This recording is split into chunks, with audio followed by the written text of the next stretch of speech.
Thank you for the introduction. I'm happy to be here, and I'm happy to be the person that is standing between you and lunch. So let's talk about agent-based modeling with NX.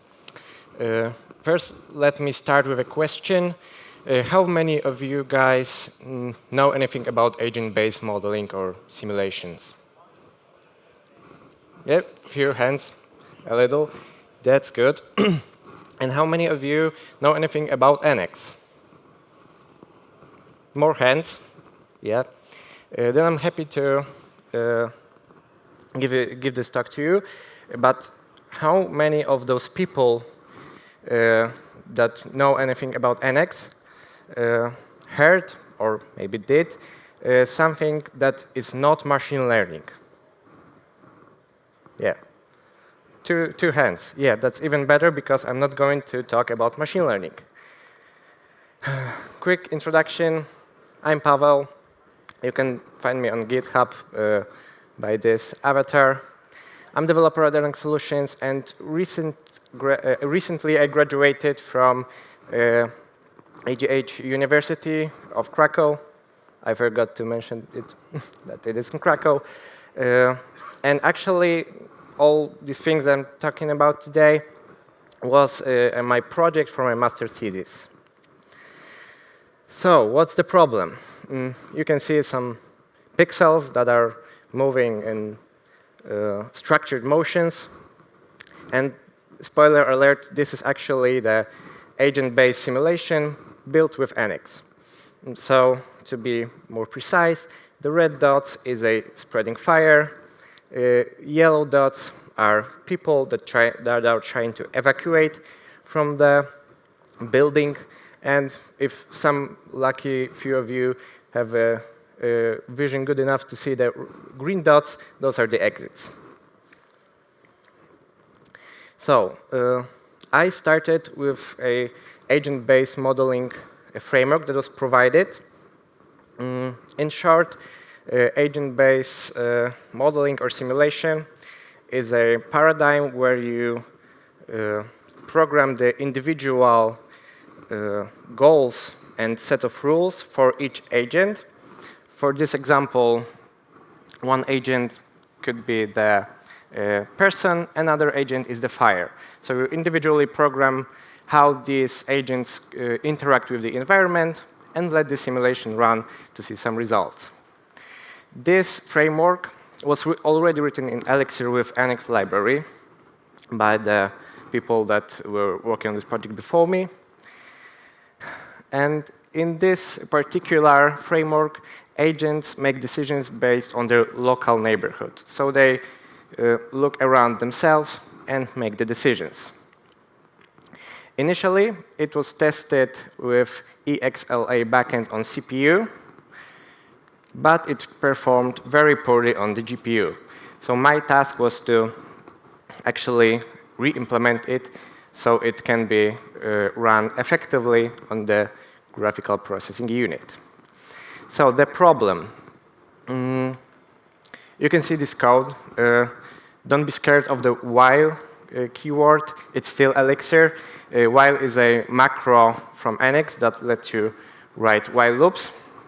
However, after investigation, I discovered that this code that I was granted is actually an anti-pattern in Elixir library because it iterates over the whole table, the table representing the simulation grid, and perform actions for each cell. So this didn't parallelize well on the GPU, since NX is meant to perform tensor calculations that are being compiled to either TensorFlow or Torch. Another example, condition instruction on the cell level. So for each operation in the while loop, we have conditional to split the decision. The code that looked promising was this. This actually was parallelizing well on the GPU, and as you can see, it mainly uses the functions from NX library. To be more specific, the tensor operations. So my goal was to design a simulation algorithm using only tensor algebra and the functions from NX library, no while loops for iterating over the grid, no conditional statement on the cell level, which is kind of connected to no while loops requirement. We allow small changes in the model as long as the simulation makes sense. So now let me show you 3 examples of how I redesigned the algorithm. First, plan directions based on signals. So in short, the agent is being surrounded by signals and can make a decision, make a plan for an action based on the signals. So initially, we were just iterating over the signals, and we were taking the highest one. However, as I said before, no iterations. Then I modeled the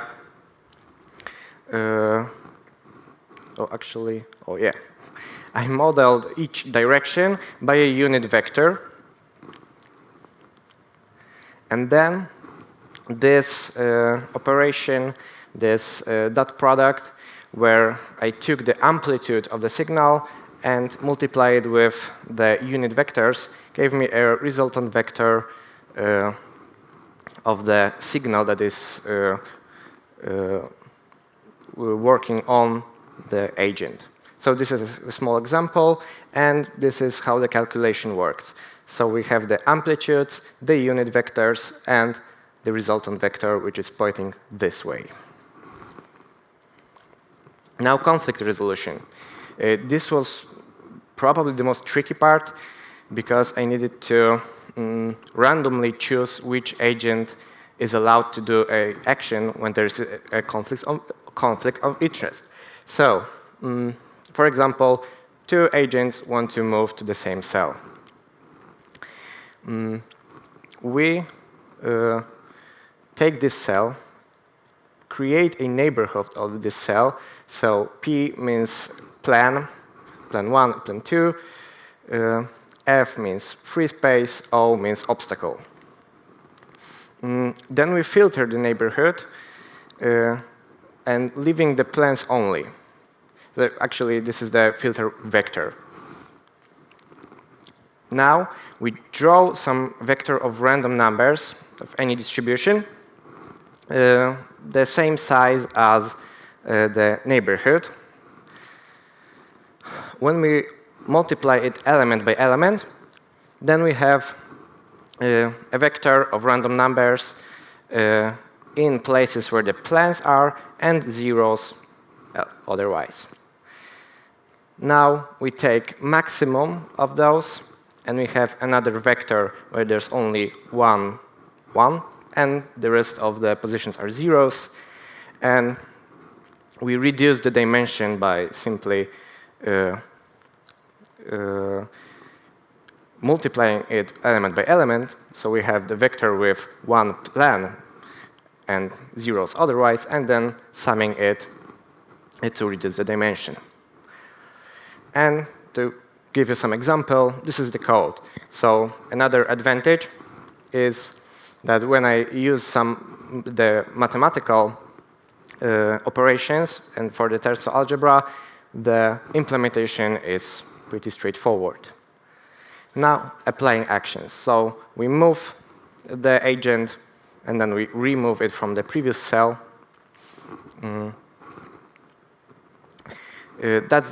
Let me tell you the algorithm. The GI stands for simulation grid in iteration I. This operation is a filter operation that produces a tensor with ones in cells in which object equals O, and the plan for this object equals P. UPOK stands for object update for some pair POK. So, for example, if the object is an empty cell and the plan is moved there, then the object update is an agent, not empty cell anymore. So for each of the defined pairs, we create an update. So firstly, we filter the plans and then multiply it element by element. So we have updates in the positions where the plan and object matches, and zeros elsewhere. Then we sum all the updates to create an update for all the plans that we programmed, and for the rest of the states, we simply copy the previous value. So, a little bit about the results. The scenario was evacuation simulation, the same as you saw at the beginning.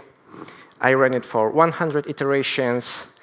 The grid was 1,000 times 1,000, so it was like 100 times more than the grid you saw in the beginning. And I tested 3 I/O variants. Since I was using the GPU, I wanted to try how the access to the memory affects the performance. So, high I/O, dump the whole grid every iteration. This is the variant that you need when you want to visualize the results precisely. Low I/O, dump the whole grid every 10 iterations. If you can skip some iterations in your visualization, that's a good variant. And almost no I/O, so we dump the whole grid after the simulation is completed. And this is the variant that would work if you are only interested in the metrics gathered during the simulation and not the visual aspect.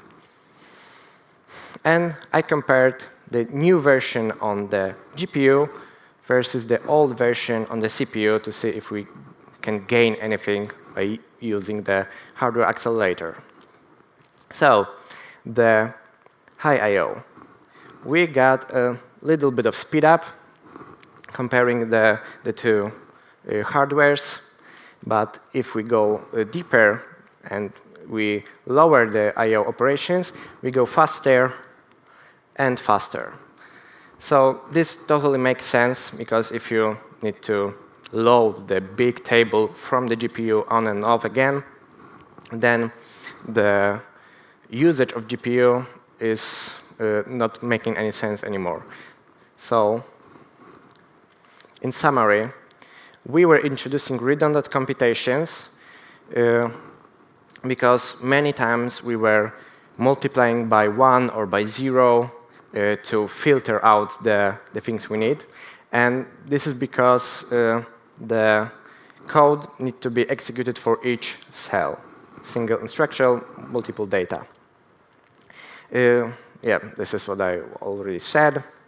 And the new algorithm performs best with little to no I/O.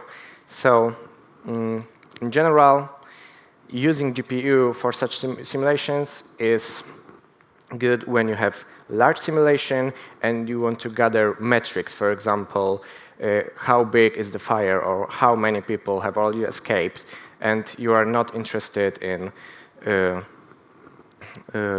providing the visual aspect, or if you need a real-time simulation. And that's all that I have prepared for today. Thank you very much for listening.